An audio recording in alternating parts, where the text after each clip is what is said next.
Howdy, howdy.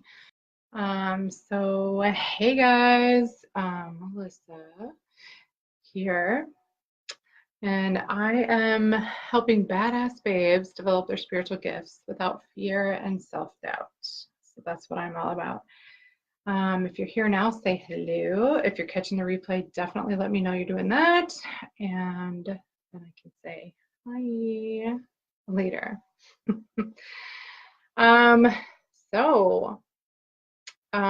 Also, before I dig in, I wanted to make sure that you get your free copy of my Punching Fear in the Face guide.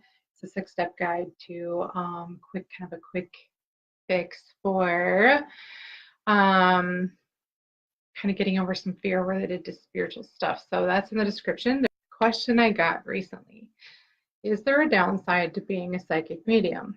Because I always talk about wanting to help people open their gifts and open up to their gifts and start using them.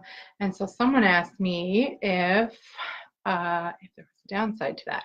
And so, okay, not really is my answer. But there was one thing that Spirit wanted me to talk about. Now, I'm going to preface this with saying, before I say what I'm going to say, this is not directed at anybody in my current situation. This is not directed, like I said, anyone that's currently sort of talking to me or using my services. Okay. Because I don't want this to sound like a personal attack on anybody. But if there's one thing that I've noticed over the years of kind of being out about my psychic gifts, is that sometimes people can think of you as their personal pocket psychic, okay? And what I mean by that is that sometimes you can feel like you're constantly on call. And, when it's a client or somebody that's kind of working with you, it doesn't bother me for the most part. But when I first came out as a psychic and was real open about it, it was mostly like friends and family that I had known for a long time.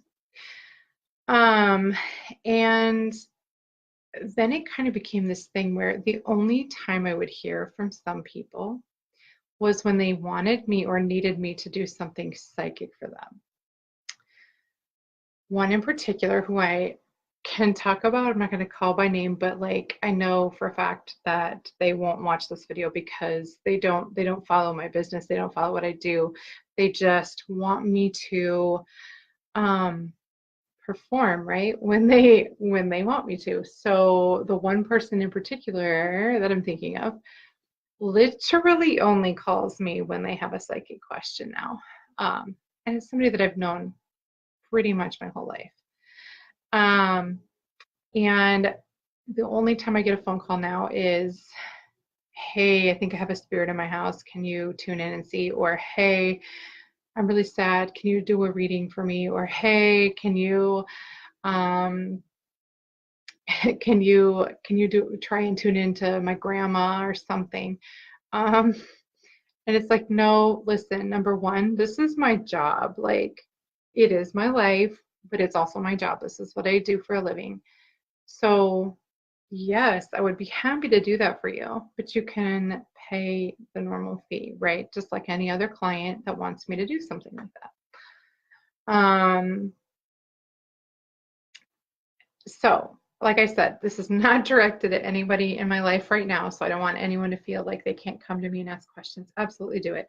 But no, Veronica, I don't really answer that call anymore. Every once in a while, Spirit will nudge me to answer that call, and so I will. But 90% of the time when I see that person on my caller ID, I don't answer it anymore.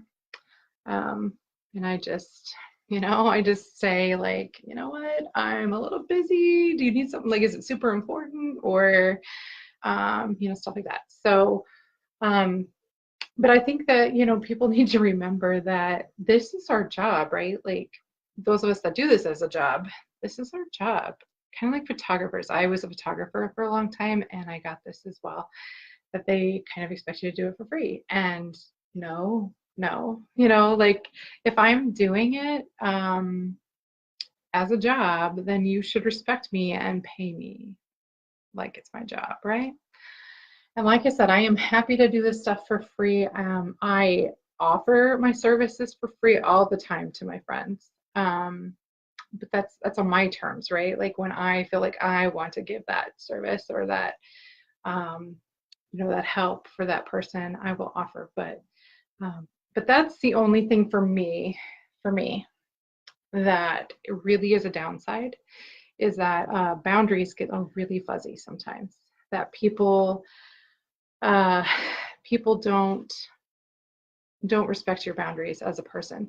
Sometimes they just kind of see you, like I said, as like a like your pocket psychic, right? Like, oh, my friend the psychic, so I can just call and ask. But that's just, it's important. Number one, you need to establish those boundaries for yourself. What will I do for free and what will I not? What is acceptable and what's not? And when people are just asking a general question, like I have people come to me all the time asking about like angels and archangels and like which one's which and blah, blah, blah. Totally fine about answering that. Now, when they start digging into the realm of, you can tell when it crosses that line into now I'm like personally coaching them or doing personal readings for them for free.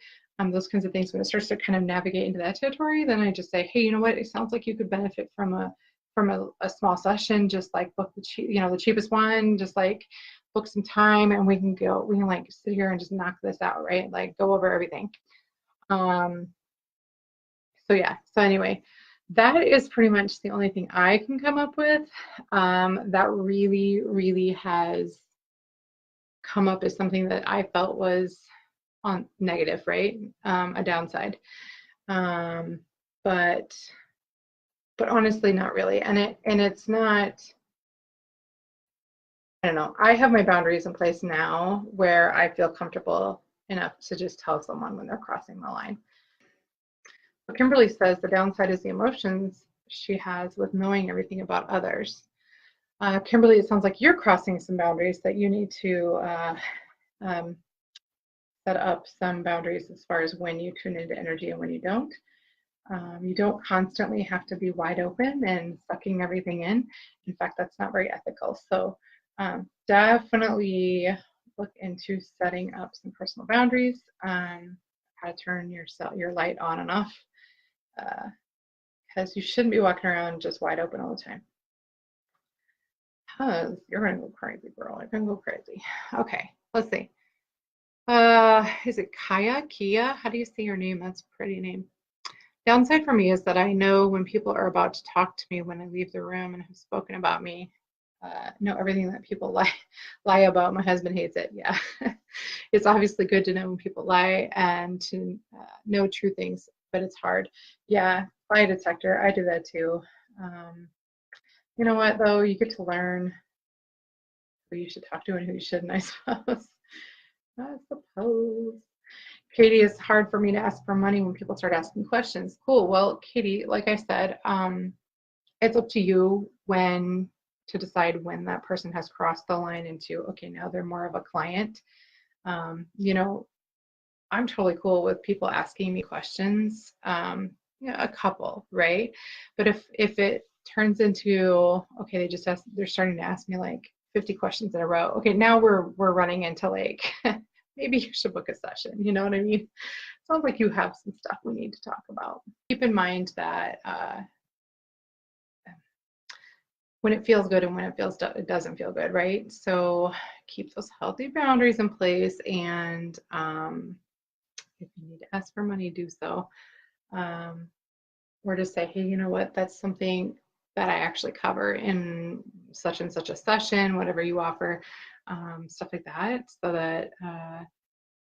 that people know, like, ooh, maybe I'm crossing a line. And if they don't get it, sometimes you have to just be fucking rude with people and say, you know what, listen, if you say it nicely and you've done it nicely, whatever, and they're still not getting it, sometimes you just have to say, listen, those are questions that my clients have access to, but you know, but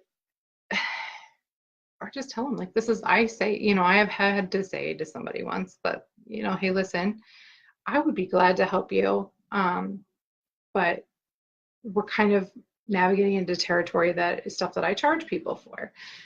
So if you want to book a small session, we can absolutely look into that for you. And they complained about money, of course. And the session that I was telling her about was only $30. So it wasn't like I was asking for the world, right? It's just a matter of priorities. They want for free. Some people just don't know the difference, and they don't know when they're crossing that line. And it's, if you look at their life, they're not just doing it with you. They're probably doing it with everyone. So yeah, if you guys can think of any other downsides to being a psychic medium, let me know. You know, all the other stuff I kind of think we kind of handle, but to me, it's the people that come out of the woodwork that want you to do stuff for them without any kind of energetic exchange, right? Whether it's a trade or paying you or just compensating you in some way, or even just a thank you. The one I was talking about in particular, not even a thank you. So I stopped doing it. We'll talk to you later. Bye.